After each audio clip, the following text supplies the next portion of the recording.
So hello my dear lovely students, कैसे हैं आप लोग। आई होप आप लोग एकदम बढ़िया होंगे और अपनी तैयारी को बेहतरीन तरीके से कर रहे होंगे। बच्चों, आज हम बात करने वाले हैं यूपी बोर्ड 2025 का एक मोस्ट इम्पॉर्टेंट यानी very very most important topic का आज हम निपटारा करने वाले हैं। दोस्तों, टॉपिक हमारा है वैद्युत द्विध्रुव की निरक्षीय स्थिति में वैद्युत क्षेत्र की तीव्रता।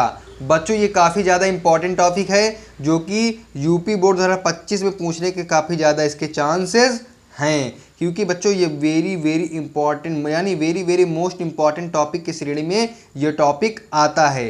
बच्चों, ये टॉपिक का डेरिवेशन बहुत ही अच्छे से एकदम आसान भाषा में समझेंगे। ये आपके अर्धवार्षिक परीक्षा में भी आ सकता है, ठीक, मतलब प्री बोर्ड मतलब इनसे कोई मतलब नहीं होता, लेकिन ये कि स्कूल में थोड़ा भौकाल टाइट हो जाता है, ठीक। तो इनको हम अच्छे से तैयार कर लेते हैं और बेहतरीन तरीके से पढ़ लेते हैं। तो चलिए बच्चों, वीडियो को करते हैं शुरू और आपको समझाते हैं एकदम बेसिक्स। यानी अगर आप लोगों ने कुछ भी नहीं इसके बारे में जानते भी नहीं है तो आप लोग बढ़िया तरीके से इसके बारे में जान जाएंगे।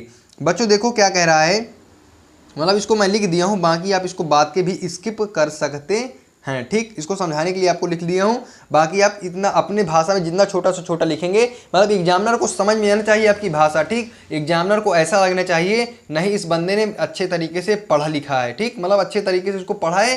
तो एक्सप्लेनेशन भाई एक्सप्लेनेशन अच्छे तरीके से कर रहा है, ठीक। देखो, जब कोई बिंदु जिस पर विद्युत क्षेत्र ज्ञात करना होता है वैद्युत द्विध्रुव के लंबार्धक पर स्थित होता है, तो इस स्थिति में बिंदु को द्विध्रुव के सापेक्ष निरक्षीय स्थिति में कहा जाता है। दोस्तों, इसका मतलब ये है, कह रहा है जब कोई बिंदु जिस पर विद्युत क्षेत्र ज्ञात करना होता है वैद्युत द्विध्रुव के लंबार्धक पर स्थित होता है। अब बच्चों, लंबार्धक क्या है, देखो इसको समझते हैं। लंबार्धक देखो बच्चों, यहाँ पे हमने ले लिया एक ध्रुव, ये ले लिया, ठीक, एक ध्रुव हमने ये ले लिया, ठीक। बच्चों, ये हमारे क्या हो गया, एक ध्रुव ये यानी द्विध्रुव हो गया, ठीक। अब इसका लंबार्धक हो गया, अगर हम यहाँ से लेके यहाँ ऐसे एक चाप लगाएं और बच्चों यहाँ से लेके यहाँ पे ऐसे एक चाप लगाएं और इसको अगर हम मिला दें, ठीक, सॉरी यार, इसको ऐसे मिला दें तो ये क्या हो जाएगा, ये क्या कहलाएगा, ये कहेगा लंबार्धक कहलाएगा। जब कोई बिंदु जिस पर विद्युत क्षेत्र ज्ञात करना होता है वैद्युत द्विध्रुव के लंबार्धक पर स्थित होता है, तो इस स्थिति में बिंदु को द्विध्रुव के सापेक्ष निरक्षीय स्थिति कहा जाता है। यानी निश्चित स्थिति क्या कहते हैं, अगर कोई बिंदु जो है लंबार्धक पर स्थित है, ये कोई बिंदु है, ठीक, मान लो इसको पी नाम है, विद्युत क्षेत्र ज्ञात करना है, ठीक, वो लंबार्धक पर इसके लंबार्धक पर स्थित है, ठीक। लंबार्धक ऐसे मिला दें, अगर ऐसे कर दें, ठीक, लंबार्धक पर स्थित है, तो क्या हो जाएगा, इस स्थिति में इस बिंदु को क्या कहते हैं, विद्युत क्षेत्र की तीव्रता। यानी कोई बिंदु जिस पर विद्युत क्षेत्र ज्ञात करना हो तो लंबार्धक पर, तो इस स्थिति में बिंदु को द्विध्रुव के सापेक्ष निरक्षीय स्थिति कहा जाता है। मतलब इस स्थिति में क्या, इसको क्या कहते हैं, इस बिंदु को क्या कहेंगे, निरक्षीय स्थिति कहेंगे, ठीक। आशा करता हूँ आप लोगों को ये जो लिखा है ये चीज़ समझ में अच्छे तरीके से आया होगा, ठीक। अब देखो, अब बच्चों ये आता है हमारा, ठीक, ये आता है हमारा क्या, ये आता है हमारा जो इसका ग्राफ होता है, ठीक, ग्राफ यानी कि चित्र होता है, ठीक। तो इसको चित्र को हम अच्छे तरीके से समझते हैं। देखो यहाँ पे क्या है, द्विध्रुव दिया है, एक ध्रुव ये, ठीक। यहाँ पे प्लस क्यों आवेश है, यहाँ पे माइनस क्यों आवेश है, ठीक। इसका नाम ए दे दिया है, इसका नाम बी दे दिया है, इसकी ए क्या दे दिया है, दूरी। देखो मैं आप लोगों को बना के समझाता हूँ तब आप लोगों को अच्छे से समझ में आएगा। देखो यहाँ पे एक ध्रुव है, यहाँ पे एक ध्रुव है, ठीक मेरे भाई। यहाँ पे प्लस क्यों आवेश है, यहाँ पे माइनस क्यों आवेश है। इसकी जो निरक्षीय स्थिति है, मान लो यहाँ पे कुछ ऐसी है, ये बिंदु P है, ये है क्या हमारी निरक्षीय स्थिति दे रखी है, ठीक मेरे भाई। अब यहाँ पे एक ऐसे लंब डाल दो, तो इस बिंदु का नाम ओ दे दो, इसका ए दे दो, इसका बी दे दो, ठीक, इसका ओ दे दिया हमने नाम। भाई यहाँ से यहाँ तक की दूरी हमने ए मान ली, यहाँ से यहाँ तक की दूरी हमने ए मान ली। अगर बात करें पूरी दूरी की तो ए मिला क्या हो जाएगा बच्चों, 2a हो जाएगा, है ना मेरे भाई, ठीक। इतना समझ में आया कि नहीं आप लोगों को, इतना अच्छे तरीके से समझ में आया कि नहीं, आप ये बताइए बस, आया ना, हाँ भाई आया। अब देखो बच्चों, जो हमारी बिंदु P है, तो जो हमारी प्लस क्यू आवेश के कारण अगर बिंदु P पर वैद्युत क्षेत्र देखेंगे तो भाई जो हमारा विद्युत क्षेत्र होता है वो प्लस से क्या होता है, दूर होता है। यानी कि अगर हम ऐसे करेंगे तो ये हमारी दिशा कैसे जाएगी, यहाँ से ऐसे जाके ऐसे आगे चली जाएगी, ठीक। अब बिंदु P से अगर माइनस क्यू की बात करें तो भाई माइनस क्यू के पास होता है, तो हमारी दिशा ऐसे से क्या आ जाएगी, ऐसे इधर आ जाएगी, ऐसे आ जाएगी, ठीक। तो ये हमारा क्या होगा, ये हमारा ई प्लस क्यू मान लो, प्लस क्यू आवेश कारण तो ई प्लस क्यू, ये हमारा क्या हो जाएगा ई माइनस क्यू। ठीक, ई प्लस क्यू हो जाएगा, ई माइनस क्यू हो जाएगा। इतना आप लोगों को समझ में आया कि नहीं बेहतरीन तरीके से, ये बताओ समझ में आया है कि इतना भाई आप लोगों को आशा करता हूँ समझ में आ गया होगा। अब बच्चों यहाँ से जो यहाँ तक की दूरी हम मानते हैं ये दूरी हमारी क्या है, आर है। ठीक, ये दूरी को हमने क्या मान लिया, ये दूरी को भाई हमने मान लिया आर है। ठीक, अब देखो यहाँ पे ऐसे ऐसे खींचो, ऐसे ऐसे खींच दो, और यहाँ पे इसको और हल्के हल्के ऐसे ऐसे ऐसे ऐसे बढ़ा दो। ठीक, यहाँ पे हल्का हल्का आप लोगों को ऐसे ऐसे खींच लेना है, यहाँ इसको हल्का हल्का ऐसे ऐसे बढ़ा दो। ठीक मेरे भाई, अब देखो भाई ये ऐसे है। ठीक, तो यहाँ पे मान लो एक थीटा कोण है, यहाँ पे थीटा कोण है, यहाँ पे भी एक थीटा कोण है। ठीक, अब देखो जो ये बनाएगा भाई बच्चों, ये बनाएगा E plus Q cos theta. क्या बनाएगा, E plus Q cos theta. नीचे वाला क्या बनाएगा, E minus Q cos theta, E minus Q cos theta बनाएगा। ठीक मेरे भाई, ऊपर वाला E plus Q cos theta, नीचे वाला ई माइनस क्यू थीटा।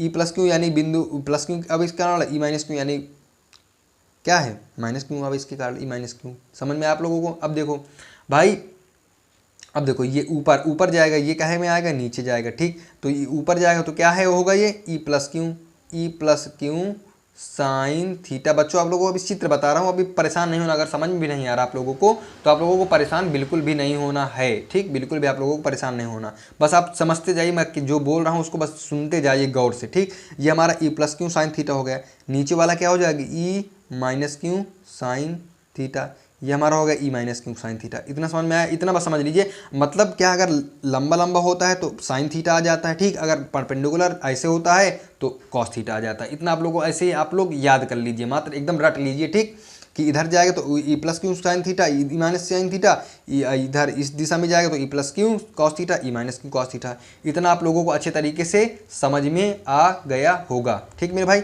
अब देखो ये भी हमारा थीटा है। ठीक, ये भी हमारा थीटा है। इतना आप लोगों को समझ में आया अच्छे तरीके से कि नहीं, आप लोग इतना बताइए, आए ना समझ में। ठीक, ये हमारी क्या है, ये हमारी है निरक्षीय स्थिति, निरक्षीय स्थिति। ठीक, निरक्षीय स्थिति हमारी। अब देखो बच्चों एक बात और देखो, ये जो है एक ही दिशा में है। ठीक, E plus Q cos theta, E minus Q cos theta एक ही दिशा में है, तो ये आपस में जुड़ जाते हैं। और ई प्लस क्यू उधर भाग रहा है, ई माइनस क्यू उधर भाग रहा है, तो ये आपस में आप निरस्त कर देते हैं। बस इतना आप लोग समझिए कि आप आपस में निरस्त कर देते हैं। बच्चों सेम मैंने यहाँ पे समझाया है अच्छे तरीके से। ठीक, एकदम इसको आप लोग एकदम देख लीजिए, अच्छे से पढ़ लीजिए, और इसको आप लोग एकदम पढ़ लीजिए। देखो अब मैं इसको, इस चित्र को भी एक बार आप लोगों को समझा देता हूँ। देखो यहाँ पे ई प्लस क्यू है, यहाँ पे माइनस क्यू है, इसकी दूरी ए है, इसकी दूरी ए है, बिंदु ओ है। ठीक, इसका नाम ए दे दिया, इसका नाम बी दे दिया, इसका नाम ओ दे दिया। अब ये थीटा है, ये भी थीटा है, ये भी थीटा है, ये भी थीटा है, ये ई प्लस क्यू कॉस थीटा है, ये ई माइनस क्यू कॉस थीटा। ठीक, अब देखो ए से इधर जाएंगे तो ई प्लस क्यू हो जाएगा, अब बिंदु पी से प्लस क्यू माइनस क्यू के पास हो जाएगा, ई माइनस क्यू हो जाएगा। ठीक, ये जो है हमारा ई प्लस क्यू साइन थीटा है, ई माइनस क्यू साइन थीटा ऊपर नीचे हो जाएगा। मतलब जो मैंने उसमें समझाया वो मैंने आपको इसमें भी समझाया। तो बच्चों ये आपस में निरस्त कर देते हैं। ठीक है, ये एक ही दिशा में होने के कारण ये जुड़ जाते हैं। बाकी मैं आप लोगों को अच्छे समझाऊंगा, आप लोगों को टेंशन बिल्कुल भी नहीं लेना है। अब बच्चों हमारी पिक्चर शुरू होती है। ठीक, ये तो अभी टेलर था, अब हमारी पिक्चर शुरू होती है, यानी कि अब हम आगे बढ़ते हैं अपने इसके व्यंजक की ओर, यानी कि डेरिवेशन की ओर। अगर आप लोगों को इतना भी समझ नहीं आया ना तो आप बने रही वीडियो में, आप लोगों को सब कुछ समझ में आएगा। बस आप लोग आगे चलिए तो आप लोगों को सब कुछ समझ में आ जाएगा। अब देखो भाई, आप लोगों को शुरू करना है, यहाँ पे लिखना है जैसे कि उसमें लिखे थे ना पीछे वाले में अच्छी स्थिति में, वैसे आप लोगों को निरक्षीय स्थिति में लिखना है। प्लस क्यू आवेश के कारण, प्लस क्यू आवेश के कारण बिंदु, जैसे मैं लिख रहा हूं वैसे ही आप लोगों को एग्जाम में लिखना है, पी पर विद्युत क्षेत्र, प्लस क्यू आवेश के कारण बिंदु पी पर विद्युत क्षेत्र। तो भाई विद्युत क्षेत्र का फार्मूला आप लोग रटे ही होंगे क्योंकि पीछे पढ़ा चुका हूं। तो क्या होता है, अब देखो प्लस क्यू है तो ई, अब प्लस क्यू लगा दो, यानी प्लस क्यू आवेश के कारण। ठीक, बराबर 1/4 पाई एप्सिलॉन नॉट, ये भाई 1 है मेरे भाई। ठीक मेरे भाई, ये 1 है, 1/4 पाई एप्सिलॉन नॉट गुणे क्यू अपान आर घाते 2 होता है। तो यहाँ पे आर क्या है भाई, ई प्लस क्यू के कारण है, ई प्लस क्यू कारण है, यानी आर यानी यहाँ से लेके यहाँ तक की दूरी यानी ए पी। तो यहाँ पे क्या हो जाएगा, ए पी का स्क्वायर। ठीक मेरे भाई। अब देखो हमारी दिशा किस तरफ है, ए से पी की तरफ है, तो यहाँ पे लिख देंगे, लिख सकते हैं आप, इसको ना भी लिखे तो चल जाएगा, ए पी के अनुदिश, ये हमने दिशा लिख दिया, ए पी के अनुदिश, ये दिशा लिख दिया। आप चाहें तो ना भी लिख सकते हैं, ठीक, इतना लिख लिया आप। अब यहाँ पे लिखिए माइनस क्यू आवेश के कारण, भाई प्लस क्यू आवेश के कारण तो हो गया, माइनस क्यू आवेश के कारण भी तो होना चाहिए। माइनस क्यू आवेश के कारण बिंदु P पर विद्युत क्षेत्र, इलेक्ट्रिक फील्ड, ठीक, ये प्लस क्यू के कारण हो गया, ये माइनस क्यू के कारण हो गया।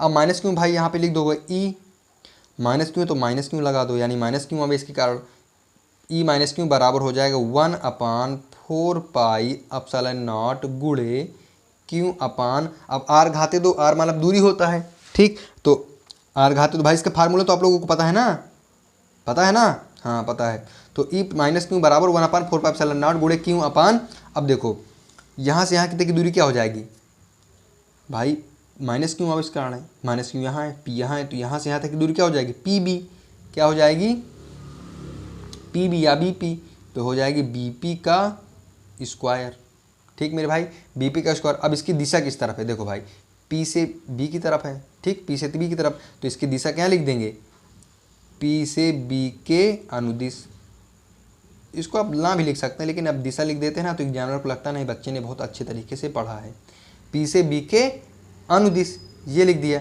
अब देखो भाई, अब यहाँ मेन बात, चूंकि ए पी बराबर है बी पी के, आप लोग चित्र में देखिए, चित्र भाई चित्र बहुत अच्छे समझ लीजिए, सबको समझ में आएगा।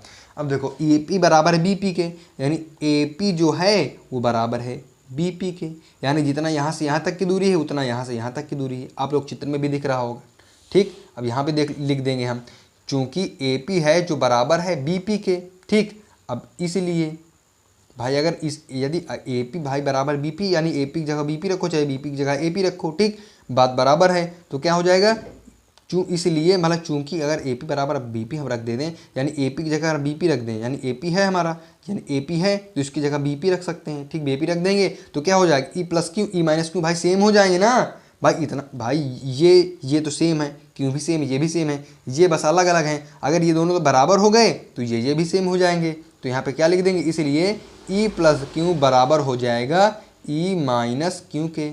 इतना आप लोगों को अच्छे समझ में आया कि नहीं, आप लोग ये बताइए, अगर अच्छे समझ में ना आया हो तो बता दीजिए, अच्छे समझ में आया ना, इतना आप लोगों को समझ में आ गया तो भाई आगे चलें। भाई चित्र अगर ना समझ में आया हो तो एक बार कमेंट कर दीजिए, मैं आप लोगों को फिर से समझा दूंगा मेरे भाई, ठीक। अब देखो इसको देखते हैं, यानी यहाँ पे कहाँ तक हो गया भाई, यहाँ तक हो गया क्या, चूंकि ए पी बराबर बी पी के, यहाँ तक हुआ था मेरे भाई, मुझे ऐसा लग रहा है, ठीक। अब देखो, अब यहाँ पे लिखेंगे, देखो E plus Q sine theta और ई माइनस क्यू साइन थीटा की दिशा विपरीत होने के कारण, होने से या होने के कारण, होने से वे, जैसे लिख रहा हूँ डिक्टो सेम आप लोग लिखना है, वे एक दूसरे को निरस्त, एक दूसरे को निरस्त कर देते हैं तथा, आप लोग ऐसा लिख देंगे ना तो एग्जामिनर को लगे नहीं भाई बच्चे ने मेहनत की है, तथा E plus Q cos theta और ई माइनस क्यू कॉस थीटा एक ही दिशा में होने से जुड़ जाते हैं।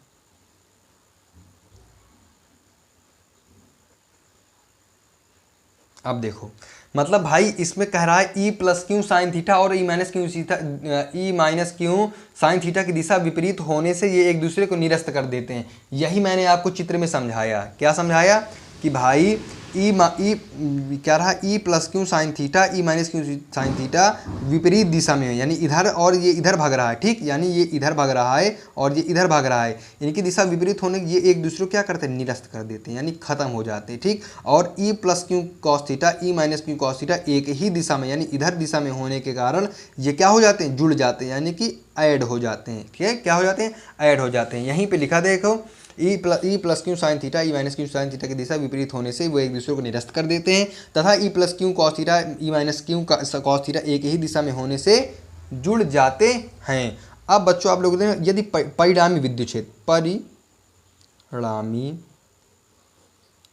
क्षेत्र यदि यहाँ पर लिख सकते हैं, यदि परिणामी विद्युत क्षेत्र ई हो, तब यदि परिणाम, यहाँ तो भाई आप लोगों को गैप दे देना। ठीक, मैं नहीं थोड़ा दे पाया हूँ, लेकिन आप लोगों को थोड़ा सा गैप दे देना है, बाकी गैप लग रहा है। यदि परिणामी विद्युत क्षेत्र ई हो, क्या हो, यदि परिणामी विद्युत क्षेत्र ई हो, तब क्या हो जाएगा, ई भाई एक ही दिशा में हो जाएंगे, तो ई बराबर क्या हो जाएगी, E plus Q cos theta plus E minus Q cos theta. यानी देखो भाई ये तो निरस्त कर दिया। ठीक, काम खत्म इसका। अब देखो E plus Q cos theta और ई माइनस क्यू एक ही दिशा में होने जुड़ जाते हैं, तो यदि परिणामी विद्युत क्षेत्र ई हो तब ई बराबर हो जाएगा E plus Q cos theta plus E plus Q cos theta plus E minus Q cos theta, ये हो जाएगा। अब बच्चों यहाँ पे लिख दो, चूँकि यहाँ पे लिख दो, यहाँ पे लिख दो, चूँकि ई प्लस क्यू बराबर ई माइनस क्यू है। क्या है, ई प्लस क्यू बराबर ई माइनस क्यू है। कैसे पता, यहाँ से पता, कैसे पता भाई, चूंकि ए पी बराबर बी पी है तो ई प्लस क्यू बराबर ई माइनस क्यू। यहाँ पे मैंने आप लोगों को बता भी दिया है, ऊपर से मतलब बता दिया है, आप समझ गए होंगे, बार बार क्या वही चीज़ बताऊँ। ठीक, अब देखो यदि परिणामी विद्युत क्षेत्र ई हो तो ई बराबर E plus Q cos theta minus plus E minus Q cos theta. यदि या चूँकि ई प्लस क्यू बराबर है ई माइनस क्यू के, यानी ई प्लस क्यू अगर ई माइनस क्यू के बराबर है तो भाई इसकी जगह हम ये लिख सकते हैं, या इसकी जगह हम ये लिख सकते हैं, नहीं मतलब मैंने नहीं बोला, ठीक, या बोला, ठीक, या इसकी जगह हम यानी ई प्लस क्यू जगह अगर हम इसको भी लिख सकते हैं, इसकी जगह हम ये लिख सकते हैं कि नहीं। तो भाई हम एक लोग को चेंज कर लेते हैं। ठीक, एक लोगों को हम चेंज कर लेते हैं, तो यहाँ पे लिख दो ई बराबर 2 ई प्लस क्यू कॉस थीटा। ठीक, हमने क्या किया भाई, हमने क्या किया, हमने इसकी जगह हमने ये रख दिया, तो भाई ई प्लस क्यू कॉस थीटा यानी कि 2 हो गए, तो क्या हो जाएगा 2 ई प्लस कॉस थीटा, यानी अगर हमारे पास 100 प्लस 100 तो क्या हो जाएगा 2x हो जाएगा। ठीक, वही मान लो अगर हमारे पास इसको x मान लो पूरा, यदि ई प्लस क्यू कॉस थीटा है तो यहाँ पे क्या हो जाएगा 2 ई प्लस क्यू कॉस थीटा। इतना हो जाएगा। आप लोगों को इतना समझ में आया कि नहीं समझ में आया समझ में। अब देखो, अब आगे आप लिखो ई बराबर 2 गुणे ई प्लस क्यू की वैल्यू क्या होगी हमारी, ई प्लस क्यू की हम वैल्यू हमने पहले निकाली कि नहीं, ई प्लस क्यू की वैल्यू निकाली है, आप समीकरण नंबर 1 देख सकते हैं, बाकी आप दे ना दीजिए शायद। ठीक, ई प्लस क्यू क्या होती है 1/4πε0 क्यू अपन ए पी का स्क्वायर। ठीक, ए पी का स्क्वायर ये होती है, तो यहाँ पे लिख दो 1/4πε0 क्यू अपन ए पी का स्क्वायर। ठीक, गुणे में अब कॉस थीटा बचा, कॉस थीटा लिख दो, कॉस थीटा। इतना बचा, इतना हमने क्या कर दिया, लिख दिया। अब बच्चों देखो ए पी कैसे निकालेंगे, अब यहाँ पे साइड पे भी आप लिख सकते हैं, ऐसे करके आप साइड पे भी लिख सकते हैं, चाहे बोर्ड एग्जाम हो चाहे आपकी नोट्स हो, कुछ में भी लिख सकते हैं। देखो त्रिभुज ए ओ पी में जो हमारा ए पी का स्क्वायर होगा वो बराबर हो जाएगा r square minus a square के। भाई कैसे होगा मैं बताता हूँ। देखो ये हमारा चित्र है। ठीक, अब ये कह रहा है ऐसे त्रिभुज ए ओ पी में, ठीक, त्रिभुज हमारा ए ओ पी में, त्रिभुज ए ओ पी में, ठीक। त्रिभुज ए ओ पी में क्या है, ए पी का स्क्वायर यानी कर्ण का स्क्वायर। भाई पाइथागोरस प्रमेय है यहाँ पे, ठीक। आप लोग अच्छे तरीके से पाइथागोरस प्रमेय को जानते होंगे। तो ए पी का स्क्वायर क्या हो जाएगा भाई, मतलब कि कर्ण का स्क्वायर बराबर क्या हो जाएगा, आधार का स्क्वायर, सॉरी यहाँ पे यार धन होगा, ठीक, प्लस होगा, आधार का स्क्वायर प्लस किसका, लंब का स्क्वायर। तो कर्ण का स्क्वायर बराबर आधार का स्क्वायर प्लस लंब का स्क्वायर। आधार हमारा ए है, कर्ण वो लंब हमारा आर है, यानी आर या तो लंब का स्क्वायर आधार का, मतलब आगे पीछे लिख दो, कोई जोड़ के कोई दिक्कत नहीं है। तो हमने क्या लिख दिया, आर का स्क्वायर धन ए का स्क्वायर, ये हमारा आ गया। अब समझ में आ गया हो कैसे आया, टेंशन बिल्कुल भी नहीं लेना, सब कुछ समझ में आएगा, ठीक। R square plus a square, तो यहाँ पे क्या हो जाएगा, ए पी बराबर हो जाएगा बच्चों, अगर हम इसको स्क्वायर को उधर भेजें तो क्या हो जाएगा, अंडर रूट आर स्क्वायर धन ए स्क्वायर। इतना होगा, होगा कि नहीं होगा, होगा ना। अब देखो ए पी यहाँ से क्या हो जाएगा भाई, आर स्क्वायर धन ए स्क्वायर की अगर घात हम जोड़ें तो 1/2 घात हो जाती है इसकी, हो जाती है 1/2। तो यहाँ पे क्या हो जाएगा, 1/2 घात हो जाएगी। अब देखो बच्चों, आपने वो पढ़ा है ना ट्रिग्नोमेट्री कक्षा 10 में, लाल बटा कक्का वाली, लाल बटा कक्का वाली आपने पढ़ा है ना। देखो लाल बटा, मैं यहाँ पे रफली लिखे दे रहा हूँ, एल ए एल बटा के ए, लाल बटा कक्का यानी sine cos tan cot sec cosec, ये होता है हमारा, ठीक। तो यहाँ पे देखो अगर हम वैल्यू निकालें, किसकी वैल्यू निकालें, कॉस थीटा की। अभी कॉस थीटा की यानी कॉस थीटा कहाँ, ये जो हमारा कॉस थीटा है, इसकी भी तो वैल्यू निकालनी पड़ेगी भाई। इसकी तो हमने निकाल ली, इसकी भी तो निकालेंगे, तो कॉस थीटा कहाँ आएगा, साइन कॉस यानी आधार बटा कर्ण, आधार बटा कर्ण। तो हमारा आधार कौन सा है, आधार यहाँ पे कौन सा है, आधार हमारा है ए, कर्ण क्या है ए पी, ए बटा ए पी क्या हो जाएगा, ए बटा ए पी। तो यहाँ पे लिख दो कॉस थीटा बराबर ए बटा ए पी। तो ए पी हमारा क्या निकला, ए पी निकला ये, तो यहाँ पे लिख दो आर स्क्वायर धन ए स्क्वायर की घात 1/2। इतना आप लोगों को समझ में आया कि नहीं भाई, इतना अगर समझ में आ गया तो मान लो आपको डेरिवेशन आ गया, ठीक। इतना आ गया समझ में। अब देखो मेरे भाई, मेरे प्यारे बच्चों, मेरे प्यारे रसगुल्लों, मेरे प्यारे कुल्लू कुल्लू, समझ में आया, समझ में आया कि नहीं भाई, समझ में आया ना। बहुत ही बिल्कुल भाई प्यार की लैंग्वेज आप लोगों को समझा रहा हूँ। कमज़ोर से कमज़ोर भी बच्चा होगा ना, उसको भी बच्चों ये समझ में आ जाएगा, ठीक मेरे भाई। अब देखो यहाँ पे लिखो ई बराबर 2 गुणे 1/4 पाई एप्सिलॉन नॉट गुणे क्यू बटा, अब ए पी का स्क्वायर, ए पी का स्क्वायर क्या हो जाएगा यहाँ पे, ए पी का square r square plus a square. तो यहाँ पे लिख दो, क्या लिख दो, r square plus a square लिख दिया, गुणे कॉस थीटा। भाई कॉस थीटा आ गया। अब कॉस थीटा की वैल्यू क्या हमारी निकाली, ए बटा r square plus a square की घाते 1/2। तो ए बराबर आ जाएगा हमारा आर स्क्वायर धन ए स्क्वायर की घाते 1/2। इतना आया, सॉरी इतना आया आप लोगों को समझ में बहुत अच्छे से कि नहीं आया। अब देखो यहाँ पे लिखना है ई बराबर 1/4 पाई एप्सिलॉन नॉट, ठीक, इसको इधर ले लो, गुणे देखो यहाँ पे 2 है, ठीक, 2QA, यहाँ पे क्या लिख दोगे 2QA बटा, अब देखो भाई इसकी घात क्या है 1 है, इसकी घात 1/2 है।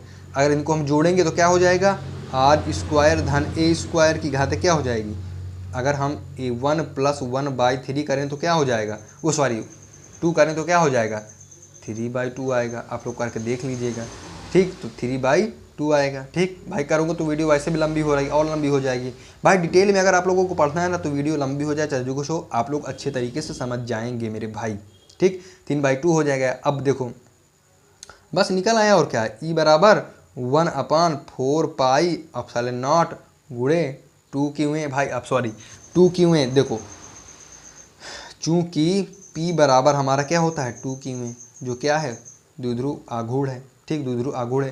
तो यहाँ पे इसको तो नहीं लिखना, ये रफली है, लेकिन इसको आप लोगों को लिख देना अच्छे से हैं। यहाँ पे लिख देना 2QA की जगह क्या लिख देना P बटा r square plus a square की घाते 3/2। ये हमारा क्या आ गया, ये हमारा आ गया इसका सूत्र, ठीक। अब बच्चों इसकी जो क्या होती है, इसका जो मात्रक होता है न्यूटन बटे कूलाम में होता है। लेकिन बच्चों हमारा द्विध्रुव जो होता है ना बहुत छोटा होता है, बहुत छोटा, ठीक। तो यहाँ पे लग जाता है एक स्पेशल केस, क्या लग जाता है SPICAL, स्पेशल CASE बच्चों, स्पेशल केस लग जाता है। इस केस क्या होता है, ये केस हमारा है छोटे, ये तो हमने बड़े के लिए निकाला, छोटे वैद्युत द्विध्रुव के लिए, छोटे वैद्युत द्विध्रुव के लिए।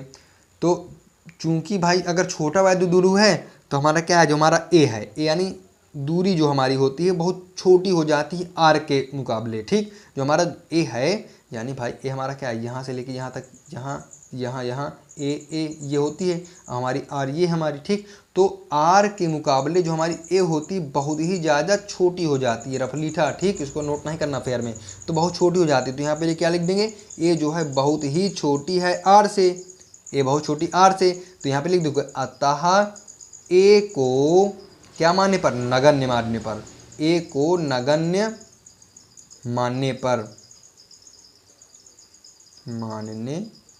ए को नगण्य मानने पर, अगर हमने नगण्य मतलब ए बराबर 0 मानने पर, शुद्ध बात ये है, अगर हमने ए बराबर 0 मान लिया तो हमारा क्या आ जाएगा सूत्र भाई, ई बराबर 1/4 पाई एप्सिलॉन नॉट गुणे पी अपान, अब भाई ए को हमें क्या मान लेना है, 0 मान लेना है, तो 0 मान लो, हटाओ, अगर आर स्क्वायर में 0 जोड़ोगे तो क्या आएगा, आर स्क्वायर आएगा, तो आर स्क्वायर की घात क्या है, 3/2 है, 3/2 है। अब देखो भाई 2 से 2 यहाँ पे कट जाएगा, बहुत ही आसानी से कट जाएगा, बच्चे भी समझ जाएंगे। तो यहाँ पे आएगा ई बराबर 1/4 पाई एप्सिलॉन नॉट गुणे पी अपान आर की घाते 3, ठीक। ये हमारा आ जाएगा पूरा क्या, ये हमारा आ गया पूरा, हमारा सूत्र आ गया, ठीक। आशा करता हूँ बच्चों आप लोगों को ये सूत्र बहुत ही अच्छे से, बहुत ही प्यार से समझ में आया होगा। अब बच्चों इसका जो मात्रक होता है वो न्यूटन बटे कूलाम होता है, ठीक। न्यूटन बटे कूलाम इसका क्या होता है भाई, मात्रक होता है, यानी कि मात्रक।